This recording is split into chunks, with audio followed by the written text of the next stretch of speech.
Hey guys, my name's Ilia Gotlib, and I'm a Lego designer working primarily on the Lego Disney team, but I also got to help out on Lego Movie 2 to make this box, Queen Watevra's Build Whatever box, with an exclamation mark at the end of the name. Nice.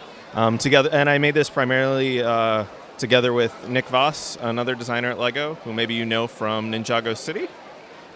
Here I have some of the earlier prototypes that we had when we were developing the Queen character, and then also developing the Queen Watevra box. So we were working together with Animal Logic, who's an animation studio based out in Sydney and in Vancouver, and then also together with Warner Brothers, who were writing the story to really define what the Queen character was.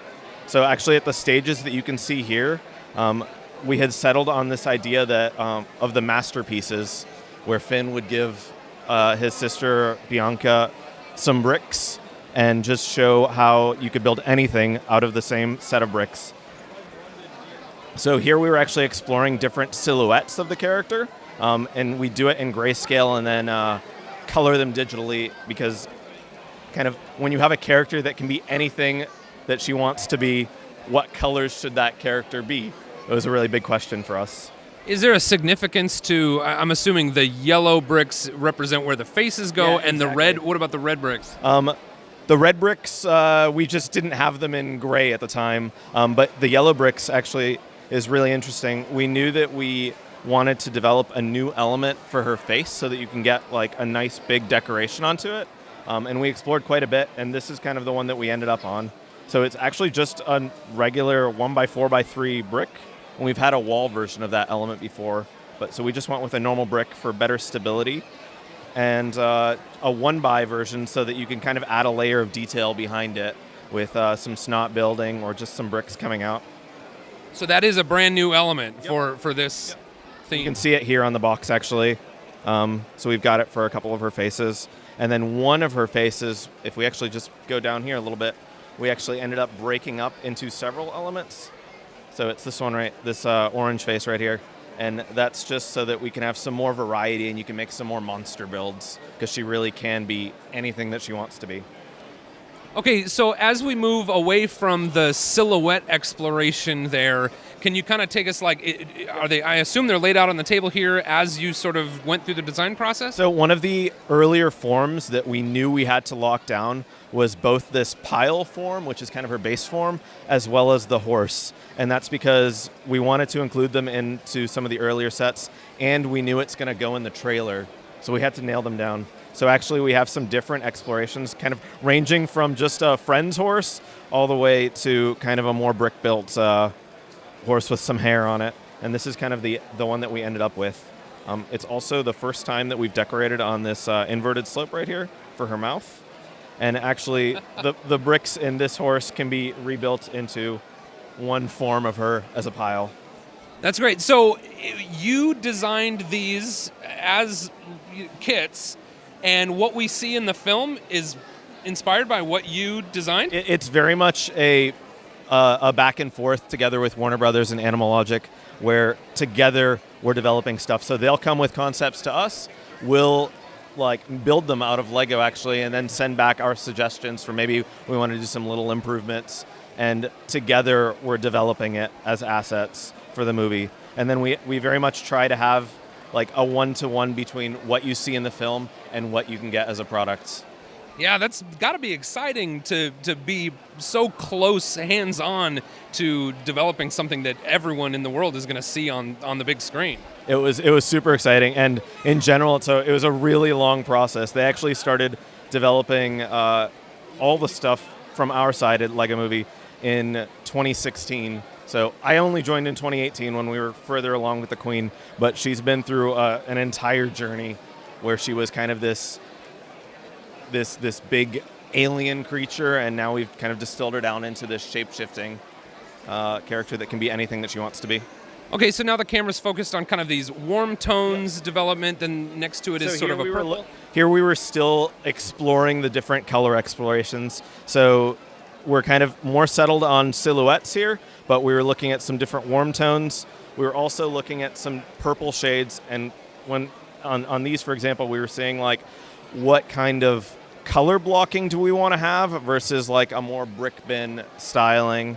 One of the challenges we actually had with the more color blocked ones was, even though they look like they share a lot of elements, because they're color blocked, it's actually kind of different between the different builds. So maybe you have more of the lavender pieces in one of the builds versus the dark purple in one of the other ones. So we're actually really happy to go to the brick bin style, where you could just mix it up and kind of use the same bricks throughout the various models. Is there a toaster in there? There is. We even managed to incorporate a function, and I'll show you that when we get to the final models. So like most of the models don't really have a function, but one of them, the toaster, does. That was pretty exciting for us. So next here on the table, we've got a bunch of different faces on the different colors. So some of these sort of ended up being in the model, and some of them didn't? So we looked at a whole variety of different expressions that we could have. And actually with the coloring, we also kind of mapped that to her emotions. So when she was kind of red-orange, then she'd be angry. And when the reds and the oranges faded away into kind of blues and purples, then she'd be sad. So actually these ones on the bottom are some of the final face bricks that we went for. But there was a whole host of different explorations that we were doing. Also up here, you can see some explorations for this crown element that we made for her. We knew from the beginning that since she's a queen, we wanted to do a new crown for her that would read as an iconic Lego crown, but also be really versatile and be used as it could be used as a lot of other things. So we made sure when we were developing it that it could fit a lot of parts inside of it.